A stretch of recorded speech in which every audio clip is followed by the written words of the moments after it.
E aí pessoal, tudo bem? How are you? Fine? Legal.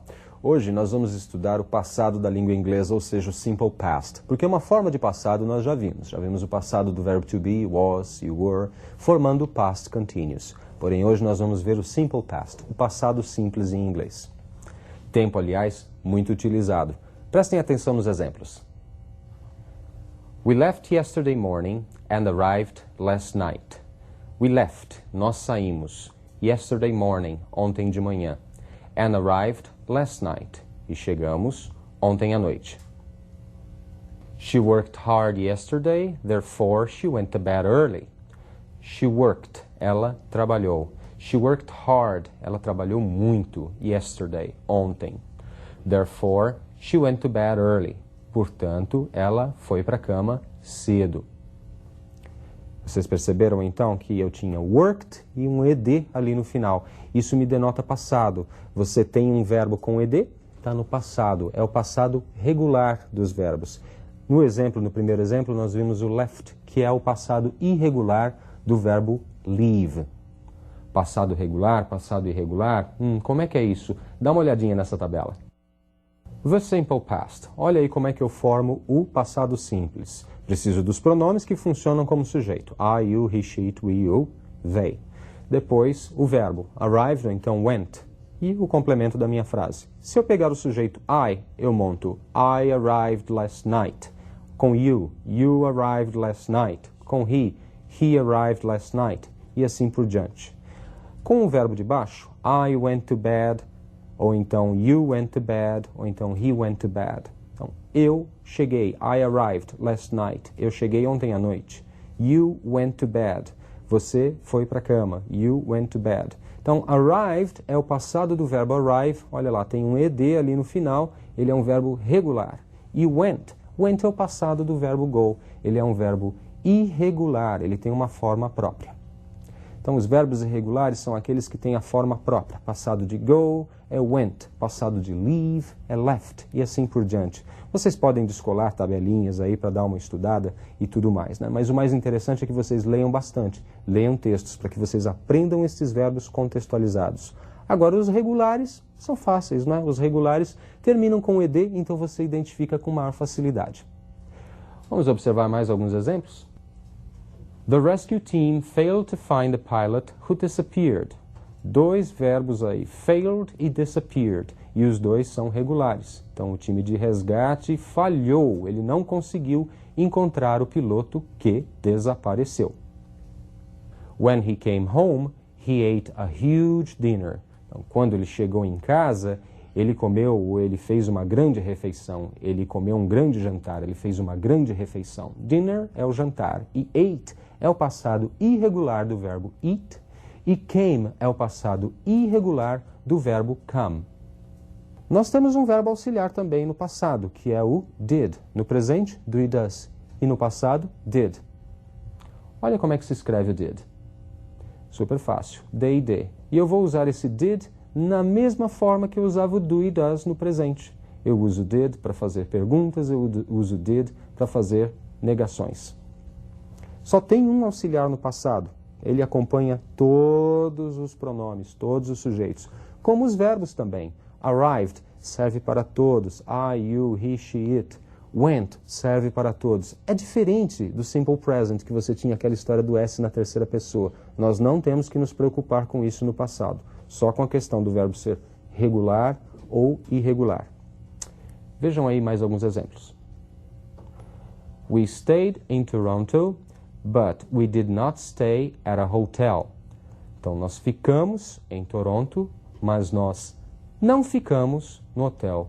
Notem que ao utilizar did not, o verbo stay permanece no infinitivo. Mas a minha frase, a minha oração continua sendo passado. A presença do did é que mostra isso.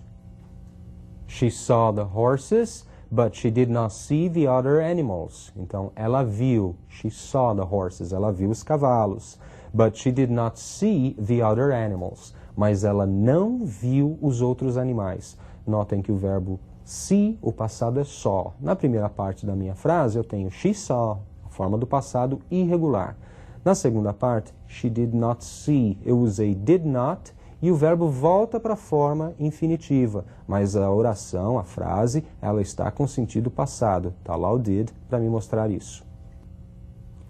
They took a taxi, but they didn't take the bus. Então, eles pegaram um táxi, mas não pegaram o ônibus. Took é o passado do verbo take. Então, they took a taxi, but they didn't take. Então, aí eu estou abreviando did com not e eu formo didn't. Como eu fazia com don't, doesn't, eu também posso abreviar. E o verbo volta para sua forma infinitiva. Took se transforma em take, mas o sentido da frase continua sendo passado. A presença do did continua me mostrando isso. What did you watch on TV last night? A que você assistiu na TV ontem à noite? Então, did you watch? Eu uso did na frente do sujeito para fazer a pergunta, da mesma forma que eu procedia com do ou does, tá ok? Watch fica na sua forma infinita, porque eu estou usando did. Então, ele me faz usar a forma infinitiva do watch, sem o ed. Já na minha resposta, I watched a soccer match. Então, eu assisti a uma partida de futebol. I watched é o passado do verbo watch, que é regular. I watched a soccer match, uma partida de futebol. Where did you find the information? Where did you find? Mais uma pergunta, eu tenho did na frente do sujeito you. Então, onde você encontrou a informação? Where did you find the information? I found it in a website. Eu a encontrei, I found it. Você vê que o it está substituindo a information. Eu a encontrei num site da internet, in a website. Lucy ate fish for dinner, but Carol didn't. Lucy comeu peixe no jantar, mas a Carol não. Lucy é o sujeito, ate fish for dinner é todo o predicado. But Carol didn't, mas a Carol não. O didn't substitui todo o predicado da oração anterior. Então, quando vocês virem um didn't isolado numa frase, a frase termina nele, ele pode estar se referindo à oração anterior. Observem isso na leitura. Carol didn't read the newspaper, but Lucy did. Aí nós temos uma inversão, nós temos uma negação junto com uma afirmação. Olha lá, Carol não leu o jornal, mas Lucy, sim. Lucy leu o jornal. Então, Carol é o sujeito da primeira oração. Didn't read the newspaper. Não leu o jornal. É todo predicado. Aí na segunda eu substituo, eu abrevio. But Lucy did. Mas a Lucy, sim. Carol didn't read the newspaper, but Lucy did. Então você tinha uma negativa na primeira oração. Carol didn't read, o verbo no infinitivo. E na segunda, but Lucy did. E esse did que está sozinho substitui todo o predicado da primeira oração. Então prestem muita atenção quando vocês tiverem auxiliares tipo do, does, sozinhos na frase. Eles podem estar substituindo todo o predicado da oração anterior. Perfeito? E é essa remetência, quando você consegue olhar para a oração anterior, é que você descobre o que é aquele auxiliar, ao que ele está se referindo.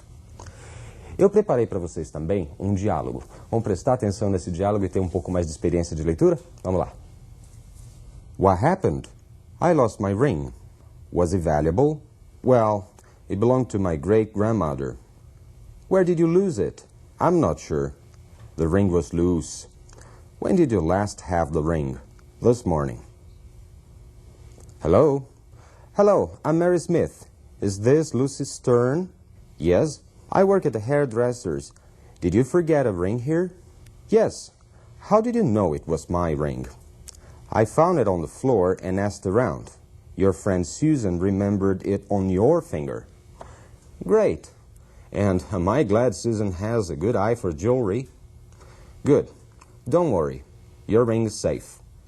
Ok? Deu para acompanhar? Ainda não? Estava muito rápido? Bom, acompanhe agora comigo os comentários e uma tradução rápida desse diálogo. Vamos lá? What happened? O que houve? I lost my ring. Eu perdi meu anel. Was it valuable? Ele era valioso? Well, it belonged to my great-grandmother. Bom, pertencia à minha bisavó. Where did you lose it? Onde você perdeu? I'm not sure. The ring was loose. Eu não tenho certeza. O anel estava folgado. When did you last have the ring? Qual foi a última vez que você o viu? This morning. Hoje de manhã. Hello? Alô? Hello, I'm Mary Smith. Is this Lucy Stern?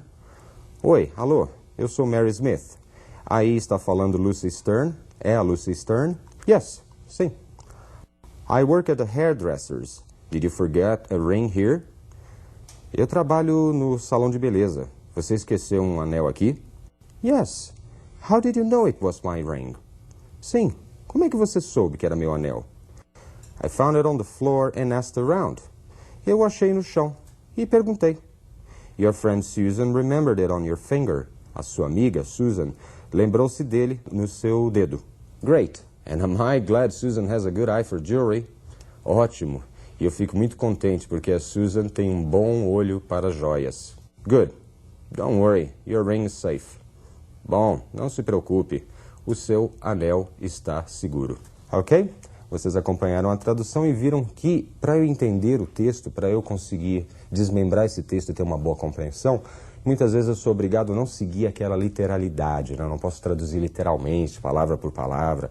Algumas adaptações são necessárias. Se bem que o ideal mesmo é que você, aos poucos, vá começando a ler sem traduzir. E eu vou dando algumas dicas para você.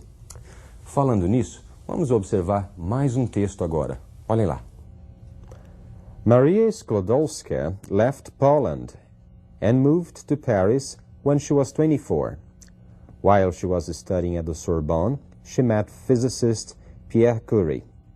She was going to return to her country after her studies, but the two scientists fell in love and got married. While they were raising their two daughters, they were also doing research on radioactivity. In 1903, the Curies won the Nobel Prize in Physics for their discoveries. Você já percebeu que o assunto é um tanto quanto familiar, não é isso? Você deve ter percebido também que dá para entender alguma coisa já do texto, porque você conhece o assunto em algumas palavras, não é isso? Agora vamos traduzir esse texto. Vamos lá. Maria Sklodowska saiu da Polônia e mudou-se para Paris quando tinha 24 anos. Enquanto ela estava estudando na Sorbonne, ela conheceu o físico Pierre Curie. Ela ia voltar ao seu país depois de seus estudos, mas os dois cientistas se apaixonaram e se casaram. Enquanto eles estavam criando suas duas filhas, eles também faziam pesquisas sobre a radioatividade. Em 1903, o casal Curie venceu o Prêmio Nobel de Física por suas descobertas.